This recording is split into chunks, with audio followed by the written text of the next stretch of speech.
So if you would ask an average Dutch school people which countries the Netherlands colonized in the past, most likely they will say, I don't know. But for those who did make their homework, they will probably say Suriname or Indonesia. But what have I told you? That the Dutch colonized a big part of Brazil during the 17th century, and that was done under the leadership of Johan Maurits van Nassau-Siegen. But it lasted short. This here is a video about the rise and fall of Dutch Brazil.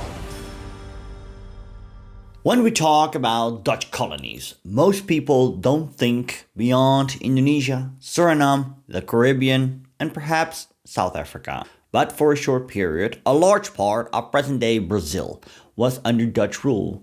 The man who played a key role in this was Johan Maurits of Nassau-Siegen, whereas this man barely appears in Dutch schoolbooks. Children in Brazil do learn about him. Johan Maurits, originally a German count, should not be confused with Maurits of Nassau, also called Maurits of Orange, who was the son of William of Orange, the leader of the Dutch revolt. Johan Maurits came from a different branch of the same family, namely the German line Nassau-Siegen. The Dutch presence in Brazil began with the efforts of the Dutch West India Company, WIC. This trading company mainly wanted to profit from the lucrative sugar trade, which until then had been largely in Portuguese hands. Because the Dutch Republic was at war with Spain and Portugal was then under Spanish rule, the Dutch also considered the Portuguese to be enemies and saw an opportunity to attack Portuguese colonies.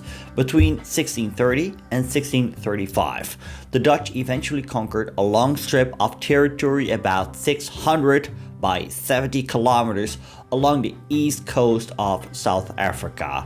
The fight was not over yet, however, as the Portuguese managed to hold their ground in the southern part of the region.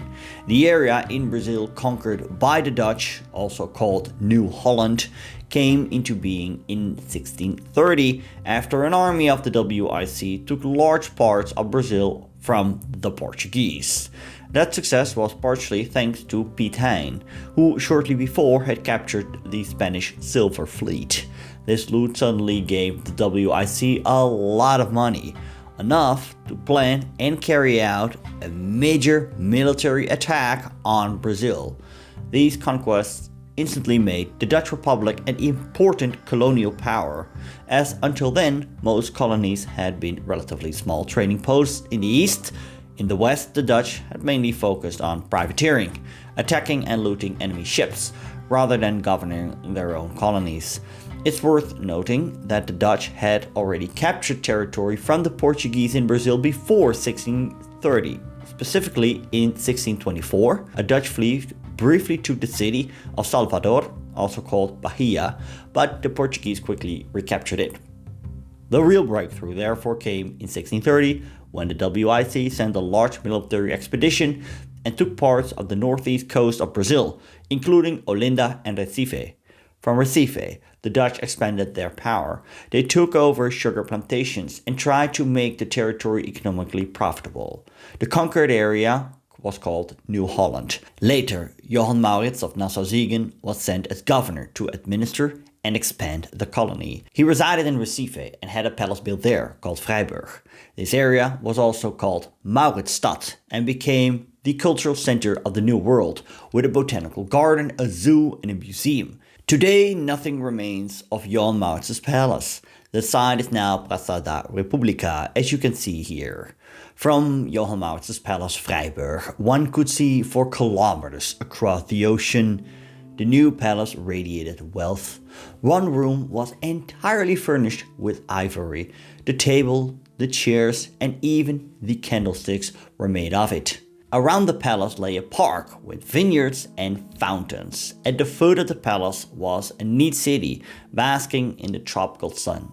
The streets were straight and intersecting at right angles, as if drawn from a drafting table. There was a hospital and an orphanage. Mauritsstad seemed like a piece of modern Europe in America. To connect this new city with old Recife, a bridge was built over the river. That was no easy task. The current was so strong that the chief engineer said a stone bridge would be impossible. The governor, who liked to design things himself, therefore proposed a wooden central section. The current Ponte Mauricio de Nassau stands in roughly the same location as the 17th century Dutch bridge and still bears Maurits's name. In Brazil, he is known as Mauricio de Nassau. He remains a hero there. Schools, a bridge, and a university carry his name, and his bust stands by the governor's house.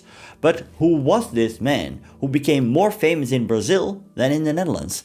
And how did a colonial governor gain such a good reputation?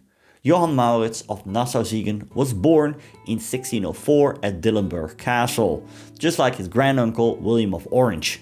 He was one of 25 children of John VII of Nassau-Siegen. His parents could not provide all their children with the same opportunities. The eldest sons could still study and travel, but there was no money left for Johan Maurits. At 16, he therefore chose a military career. He went to the Dutch Republic and joined the States Army, which had fought Spain during the 80 Years' War, also known as the Dutch Revolt.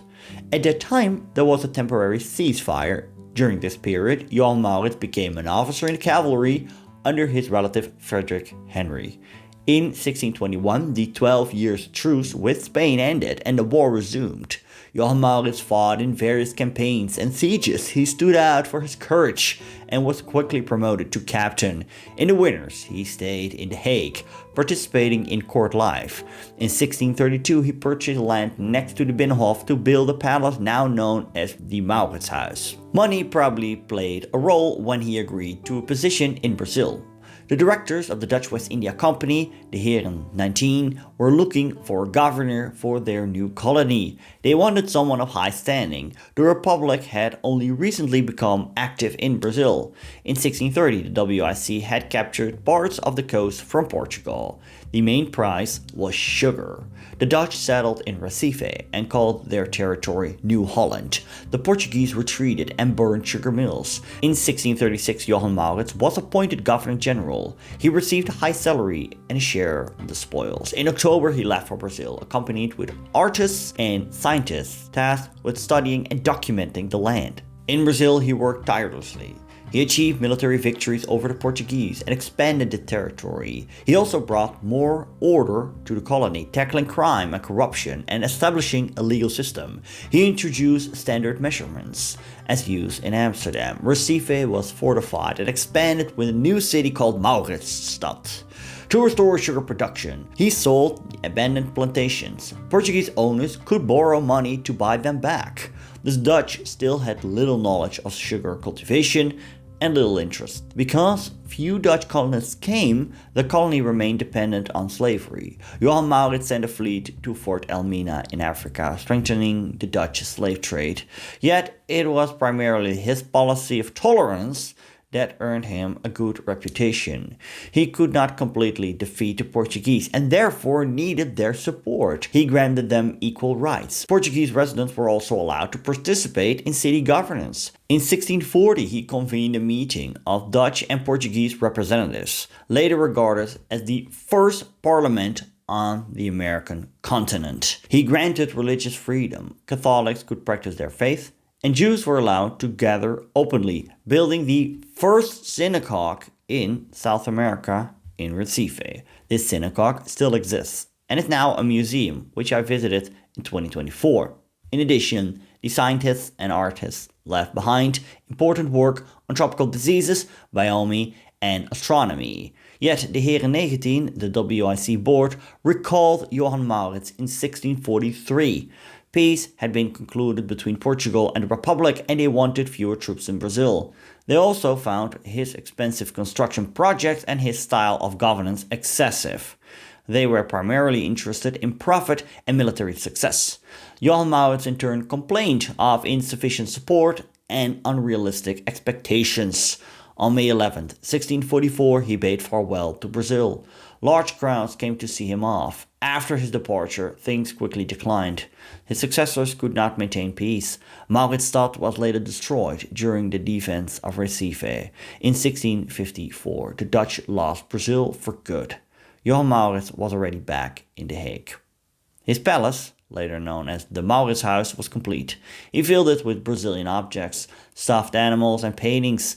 During festivities, he offered guests exotic drinks and hosted Brazilian performers. He remained active in the army until 1675 and became commander-in-chief. The following year, he withdrew from public life. He died in 1679 near Kleve and is buried in Germany. He never married and had no legitimate children. In Brazil, he remained one of the best colonial administrators ever. In Germany, he's remembered for his parks and construction projects there. In the Netherlands, he is primarily remembered through the Mauritshuis, although many people associate his name with his distant cousin, Prince Maurits of Nassau, after whom he was named. In short, he is barely known in the Netherlands, which is why this video is made. Let me know what you think below. Buy me a coffee if you can. And if you want to learn more about modern Brazilian history, there are 2 more videos for you.